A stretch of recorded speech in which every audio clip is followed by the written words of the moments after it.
were to look at the emerging markets, one area where you see telecom operators actually kind of donning the cap of more a de facto bank, for want of a better term, is clearly on the upswing. And the reason is clear, that the telecom operators have a distinct distribution advantage, reach and multiple touch points to the customers close to where they live.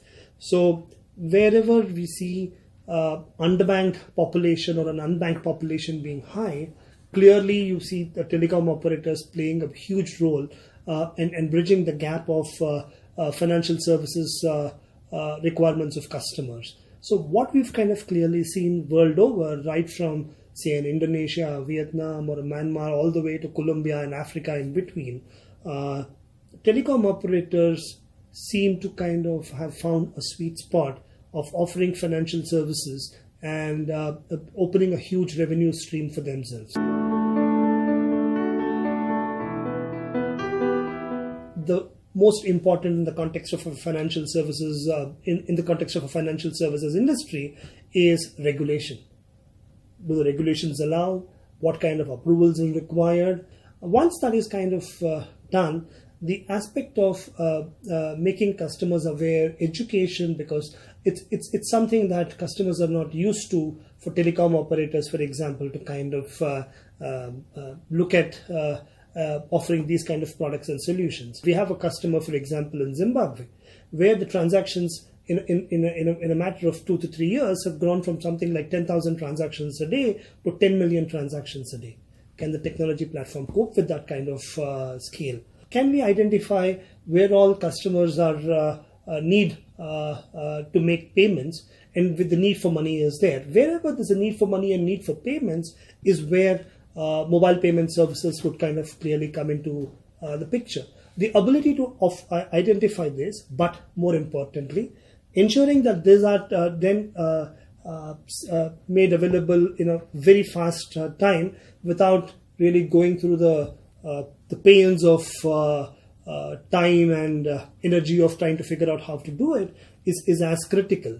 The third is the regulatory and the compliances. These keep changing and these keep requiring a lot of effort. The ability of a technology platform to ensure that the nuances of regulations, the nuances of what's happening in the market is factored in is critical. How do I ensure that instead of somebody kind of reaching out to the call center and going through the whole process of a long waiting time, bring in chatbots, make it interactive, right from onboarding of a customer to a query? Chatbots are making a significant difference in how the customer experience or customer care is handled. So the ability for players, be it financial services companies or telecom operators for that matter, clearly hinges on trying to identify stuff like chatbots or other analytical tools to ensure that we understand what the customer wants and react to them quite fast.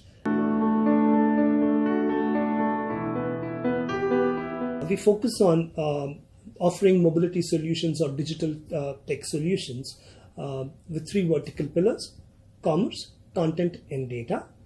But most importantly, all of them are kind of built on a horizontal of what we call analytics, or the ability to kind of understand the behaviors of customers. Every customer now is talking about a faster deployments that can be offered to multiple customers at the same time, deployments that will help go to market faster, and deployments that don't need huge investments in hardware infrastructure at customers' premises. So the ability to manage cloud is extremely important, and that's something that all of our developments are inherently cloud native, the way we look at it.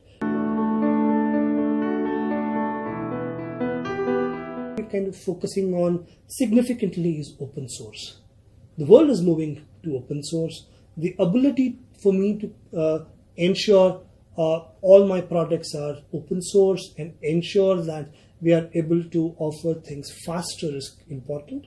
And finally, the aspects of what are called microservices, the ability of automation, is something that we're emphasizing a lot. For example, to ensure the deployments are done faster and the quality is huge, or the quality is good, we ensure that automation is inherent in our development process to ensure whatever comes out of the labs is automatically tested.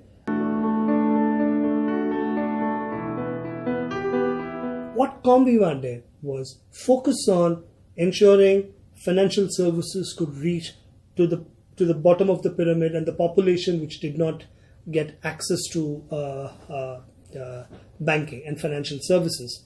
In that process, what we kind of realized is that a lot of this population interacted with technology for the first time in their life through mobile phones.